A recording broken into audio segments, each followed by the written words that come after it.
السلام عليكم ورحمة الله وبركاته. الحمد لله والصلاة والسلام على رسول الله أما بعد.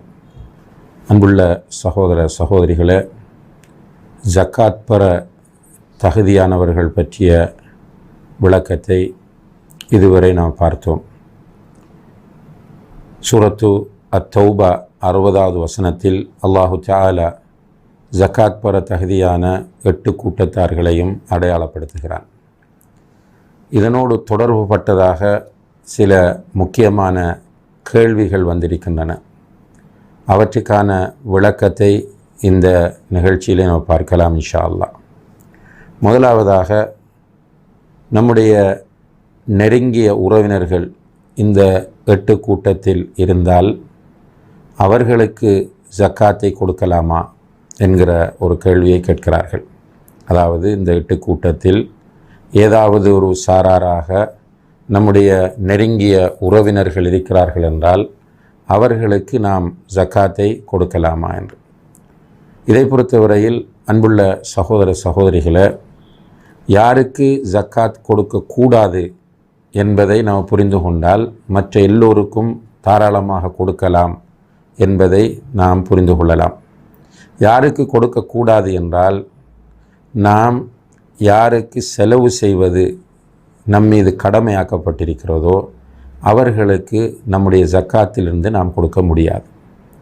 நாம் யார் யாருக்கெல்லாம் செலவு செய்வது நம்மீது கடமையாக்கப்பட்டிருக்கிறதோ அவர்களுக்கு நம்முடைய ஜக்காத்தை நாம் கொடுக்க முடியாது.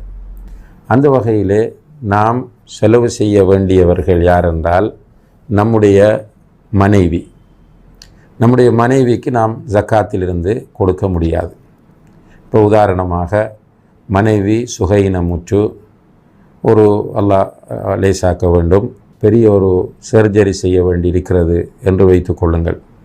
இதற்கு பெருந்தொகை பணம் தேவைப்படுகிறது. மனைவியிடத்தில் அதற்கு வசதி இல்லை. இப்போது கணவன் தன்னுடைய ஜக்காத்திலிருந்து மனைவிக்கு அந்த பணத்தை கொடுத்து அந்த ஆப்ரேஷனை செய்து முடிக்கலாமா என்று கேட்டால் அது கூடாது.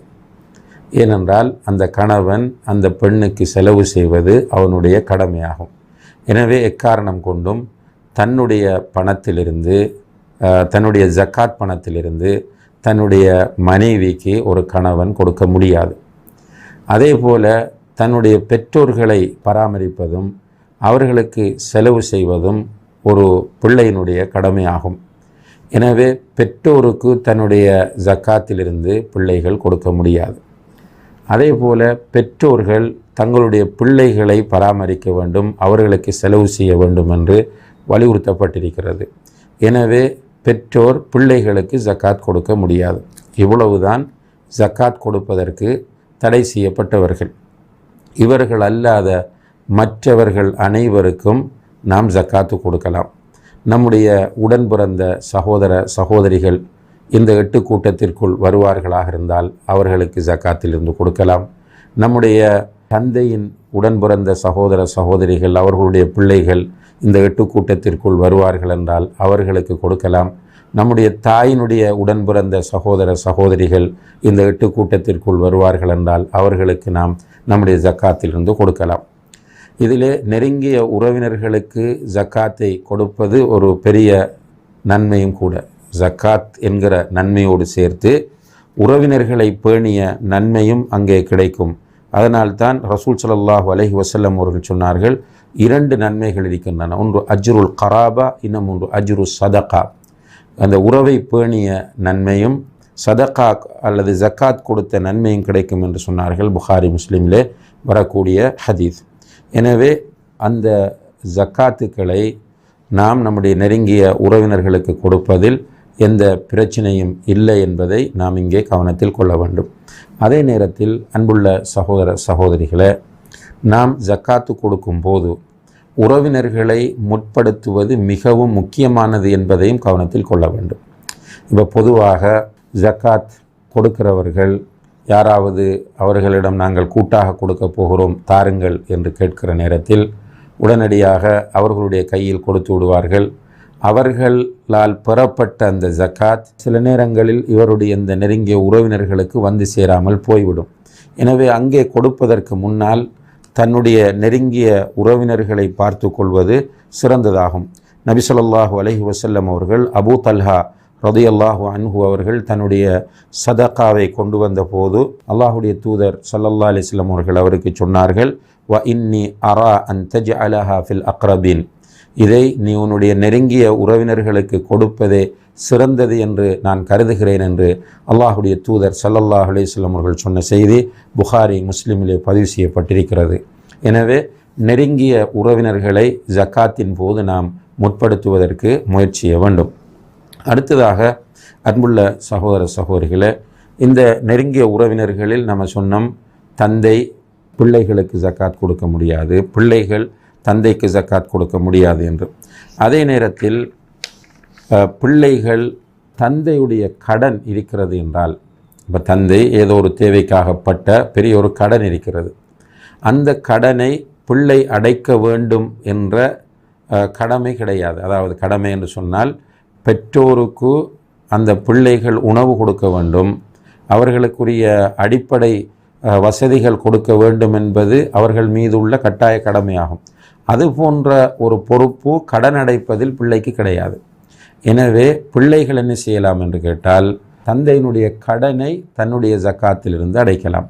அதே போல ஒரு தந்தையும் தன்னுடைய மகன், அவன் வேறொரு தேவைக்காகப்பட்ட கடன் இருக்கிறது என்று சொன்னால், அந்த கடனை தன்னுடைய ஜக்காத்திலிருந்து அடைக்கலாம் என்கிற கருத்தை உலமாக்கள் முன்வைத்திருக்கிறார்கள். இமாம் இப்னுல் முன்திர் ரஹிமஹுல்லா அவர்கள் தன்னுடைய அல் இஜ்மா என்கிற புத்தகத்திலே கூறும்போது, வ அஜ்மஉ அலா அன்ன ஸகாத் லா யஜூஸு தஃப்உஹா இலல் வாலிதைனி வல் வலத், பெற்றோருக்கும் பிள்ளைகளுக்கும் ஜக்காத்து கொடுக்க முடியாது என்பது உலமாக்கள் மத்தியிலே ஏகோபித்த முடிவாகும். ஃபில் ஹால் இல்லத்தி யுஜ்பரு தாஃபிஉ இலைஹிம் அலன் நஃபகத்தி அலைஹிம். அதே நேரத்தில் இமாம் அஹ்மத் இப்னு ஹம்பல் ரஹ்மஹுல்லா அவர்கள் சொல்கிறார்கள், அன்னஹு யஜூஸு தஃப்உ ஸகாத் லில் அஸ்லி அவில் ஃபர இந்தல் ஹாஜத்தி இலா தாலிக், அதாவது பிள்ளைகள் அல்லது பெற்றோருக்கு தேவை ஏற்படும் போது, பெற்றோருக்கு அல்லது பிள்ளைகளுக்கு தேவை ஏற்படும் போது அவர்களுக்கு ஜக்காத்தை கொடுக்கலாம். அதாவது பிள்ளைகள் பெற்றோருக்கு தேவை ஏற்படும் போது அவர்களுடைய சொத்திலிருந்து ஜக்காத் கொடுக்கலாம். அதே போல் பிள்ளைகளுக்கு தேவை ஏற்படும் போது பெற்றோர் அவர்களுடைய ஜக்காத்திலிருந்து பிள்ளைகளுக்கு கொடுக்கலாம்னு சொல்கிறார். இதை நல்லா புரிந்து கொள்ளுங்கள், குழப்பிக்கொள்ளாமல். அதாவது பெற்றோருடைய அடிப்படை செலவுகளை செய்ய வேண்டியது பிள்ளைகளுடைய கடமை. அதே போல் பிள்ளைகளுடைய அடிப்படை கடமைகளை செய்ய வேண்டியது பெற்றோருடைய கடமை. எனவே பெற்றோர் பிள்ளைகளுக்கு ஜக்காத் கொடுக்க முடியாது, பிள்ளைகள் பெற்றோருக்கு ஜக்காத் கொடுக்க முடியாது. ஆனால் தந்தை ஏதோ ஒரு தேவைக்காகப்பட்ட கடன் இருக்கிறது, அந்த கடனை அடைப்பதற்கு அவரால் முடியவில்லை என்றால் மகன் தன்னுடைய ஜக்காத்திலிருந்து தந்தையுடைய கடனை அடைக்கலாம் என்பதுதான் இங்கே சொல்லப்படக்கூடிய விஷயம் என்பதை நாம் கவனத்திலே கொள்ள வேண்டும். அடுத்ததாக அன்புள்ள சகோதர சகோதரிகளே, ஒரு கணவன் மனைவிக்கு ஜக்காத்தை கொடுக்க முடியாது என்று சொன்னோம். மனைவி கணவனுக்கு ஜக்காத்தை கொடுக்கலாமா? ஒரு மனைவி, தொழில் செய்கிற மனைவி அல்லது தந்தையிடமிருந்து அல்லது குடும்பத்திலிருந்து அனந்தரமாக பெற்ற சொத்துக்களை வைத்திருக்கக்கூடிய ஒரு மனைவி என்று சொன்னால், அந்த மனைவி தன்னுடைய ஜக்காத்தை கணவன் 8 கூட்டத்திற்குள் வரும்போது கொடுக்கலாமா என்பதை பொறுத்தவரையில் கருத்து வேறுபாடுகள் இருந்தாலும், சில அறிஞர்கள் கூடாது என்ற கருத்தை முன்வைத்திருந்தாலும், இதில் சரியான கருத்து மனைவி தன்னுடைய ஜக்காத்தை கணவனுக்கு கொடுக்கலாம் என்பதுதான்.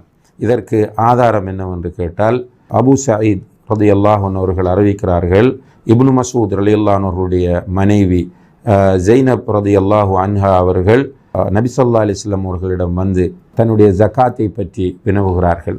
வினவி சொல்கிறார்கள், என்னுடைய கணவன் அவருக்கு என்னுடைய ஜக்காத் தகுதி என்று கருதுகிறார் என்று சொன்னபோது ரசூல் ஸல்லல்லாஹு அலைஹி வஸல்லம் அவர்கள் சதக இப்னு மஸ்ஊத், இப்னு மஸ்ஊத் சொல்வது சரி என்கிற கருத்தை அங்கே பதிவு செய்தார்கள் என்பதை புகாரி, முஸ்லிம் போன்ற ஹதீஸ் நூல்களில் நாம் பார்க்கிறோம்.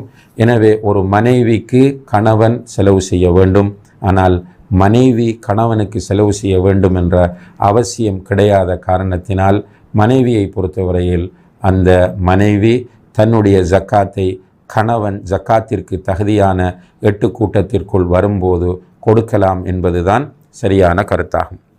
அடுத்ததாக அன்புள்ள சகோதர சகோதரிகளே, இந்த ஜக்காத்தை பெறுகிறவர்களுடைய விஷயத்திலே பாவிகளுக்கு நாம் ஜக்காத்தை கொடுக்கலாமா?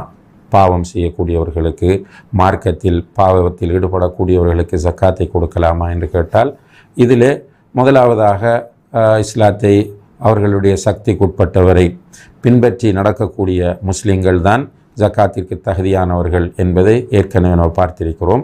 இரண்டாவதாக இஸ்லாத்தை விட்டு வெளியேற்றக்கூடிய பாவங்களை, ரித்தத்தை ஏற்படுத்தக்கூடிய பித்அத்துகளை செய்யக்கூடியவர்களுக்கு ஜக்காத்திலிருந்து கொடுக்க முடியாது என்பது உலமாக்களுடைய ஏகோபித்த முடிவாகும்.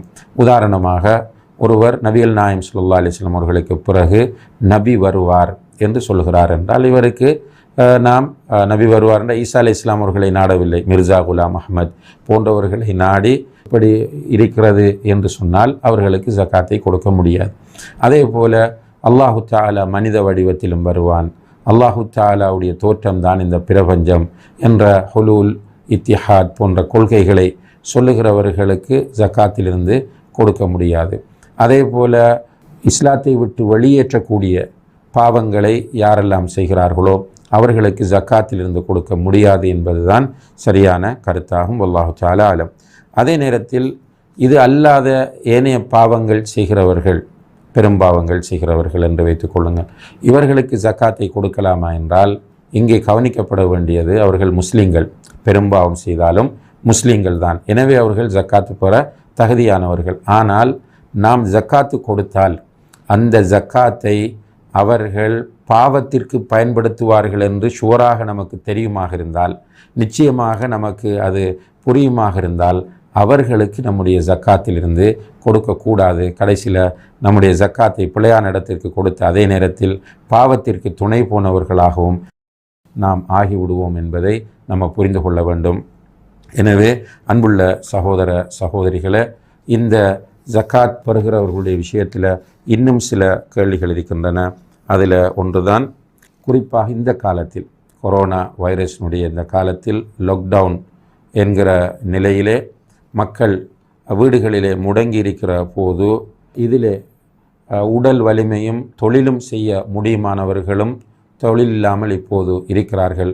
இவர்களுக்கு ஜக்காத்தை கொடுக்கலாமா என்று கேட்கிறார்கள். உடல் வலிமை இருந்தாலும் தொழில் செய்வதற்குரிய வாய்ப்பு இல்லை என்கிற காரணத்தினால் அவர்கள் மிஸ்கீன், ஃபக்கீர், அதே போன்று கடன்காரர்கள் என்கிற அந்த நிலைக்குள் வரும்போது அவர்களுக்கு நாம் ஜக்காத்தை கொடுக்கலாம் என்பதுதான் இதிலே உள்ள சட்டமாகும்.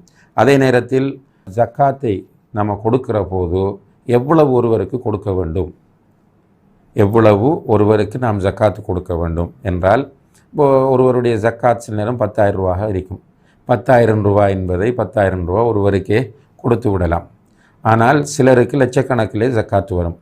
இப்படி லட்சக்கணக்கில் ஜக்காத் காசை வைத்திருக்கக்கூடியவர்கள் ஒருவருக்கு மேக்சிமம் எவ்வளவு கொடுக்கலாம், ஆகக்கூடியது எவ்வளவு கொடுக்கலாம் என்பதை பொறுத்தவரையில் பெரும்பாலான உலமாக்கள் சொல்லக்கூடிய கருத்து என்னவென்றால், அவருக்கு போதுமான அளவு, அவருக்கும் அவருடைய குடும்பத்திற்கும் ஒரு வருடத்திற்கு போதுமான அளவுக்கு கொடுக்க வேண்டும், அதைவிட அதிகமாக கொடுக்கக்கூடாது என்று சொல்கிறார்கள். ஒரு வருடத்திற்கு போதுமான அளவு அவருக்கும் அவருடைய குடும்பத்திற்கும் போதுமான அளவு கொடுக்க வேண்டும், அதைவிட அதிகமாக கொடுக்கக்கூடாது. இப்போ ஒருவர் தொழில் செய்வதற்கு அவருக்கு ஒரு மெஷினரி வாங்க வேண்டிய தேவை இருக்கிறது, அந்த மெஷினரியின் அளவுக்கு அவருக்கு கொடுக்கலாம். அதே போல் ஒருவருக்கு கடன் இருக்கிறது, அந்த கடனை அடைக்கிற அளவுக்கு அவருக்கு கொடுக்கலாம். இதுதான் பொதுவாக ஜக்காத் எவ்வளவு கொடுக்கலாம் என்கிற விஷயத்தில் சொல்லப்பட்டிருக்கிற வழிகாட்டலாகும். குறைந்தது எவ்வளவு கொடுக்கலாம் என்பதை பொறுத்தவரையில் அதிலே ஒரு வரையறை சொல்லப்படவில்லை என்பதை நாம் புரிந்து கொள்ள வேண்டும். அந்த வகையில் இவ்வாறான நெருக்கடியான காலகட்டங்களில் நம்முடைய ஜக்காத்தை கொஞ்சம் கொஞ்சமாக பிரித்து கொடுக்கலாமா என்று கேட்டால் கொடுக்கலாம் என்பதுதான் இதில் உலமாக்கள் வழங்கக்கூடிய தீர்ப்பாக இருந்து கொண்டிருக்கிறது. இப்போ ஒருவரிடம் 10 லட்சம் ரூபாய் இருக்கிறது, ஒரு 10 பேருக்கு 10,000 ரூபாய் வீதம் அவர் கொடுக்க விரும்புகிறார் என்றால் தாராளமாக அவரவாறு செய்யலாம் என்பதுதான் இதிலே உலமாக்களுடைய வழிகாட்டலாக இருக்கிறது என்பதை நினைவில் வைத்து கொள்ள வேண்டும். அடுத்ததாக இன்னும் ஒரு மிக முக்கியமான கேள்வி கேட்கிறார்கள். அன்புள்ள சகோதர சகோதரிகளை, நம்முடைய ஜக்காத் பணமாக இருக்கும்போது அதை நாம் பொருளாக கொடுக்கலாமா என்கிற ஒரு கேள்வி கேட்கப்படுகிறது. இதை பொறுத்தவரையில் அன்புள்ள சகோதர சகோதரிகளை கேள்வி புரிந்திருக்கும் என்று நினைக்கிறேன். எல்லோருக்கும் தேவையானது நம்முடைய கையில் இருக்கிறது 1,00,000 ரூபாய் ஜக்காத் பணம். இப்போது இந்த நெருக்கடியான காலம், இந்த நெருக்கடியான காலத்திலே நாம் அதை உலருணவாக அரிசி, பருப்பு, சீனி போன்றவற்றை வாங்கி கொடுப்பதற்கு பயன்படுத்தலாமா அல்லது பணமாகத்தான் அதை நாம் கொடுக்க வேண்டுமா என்கிற ஒரு மிக முக்கியமான கேள்வி கேட்கப்படுகிறது. இதை பொறுத்தவரையில் பெரும்பாலான உலமாக்களுடைய ஃபத்வா என்னவென்று கேட்டால், ஜின்ஸ் இதிலே பார்க்கப்பட வேண்டும். அதாவது பணம் பணமாக கொடுக்கப்பட வேண்டும், பொருள் பொருளாக கொடுக்கப்பட வேண்டும். அதாவது நெல், உதாரணமாக நெல் அறுவடை செய்கிறோம் என்று சொன்னால் நெல்லுடைய ஜக்காத் நெல்லாகத்தான் கொடுக்கப்பட வேண்டும். அதே போல கால்நடைகள் என்றால் கால்நடைகளுடைய ஜக்காத் கால்நடைகளாகத்தான் கொடுக்கப்பட வேண்டும் என்கிற கருத்தை பெரும்பாலான உலமாக்கள் சொல்கிறார்கள். அவர்களில் சிலர் சொல்கிறார்கள், ஒரு காசு இருக்கிறது, ஆனால் பொருள் வாங்க முடியாத நிலையில் சில நேரம் மக்கள் இருப்பார்கள். சில யுத்த காலங்கள் வரும், அல்லது இந்த நெருக்கடியான இந்த கொரோனா போன்ற நெருக்கடியான காலங்களில் லாக்டவுன் செய்து விடுவார்கள். லாக்டவுன் செய்தால், ஒரு ஊரை லாக்டவுன் செய்கிறார்கள் என்றால் அந்த ஊரில் உள்ள மக்கள் வெளியே வர முடியாது. அவர்களிடம் காசு இருந்தால் கூட பொருள் வாங்க முடியாது. இப்படியான நேரத்தில் அவர்களுக்கு பொருளை வாங்கி கொடுக்கலாம் என்கிற அந்த கருத்தை முன்வைக்கிறார்கள்.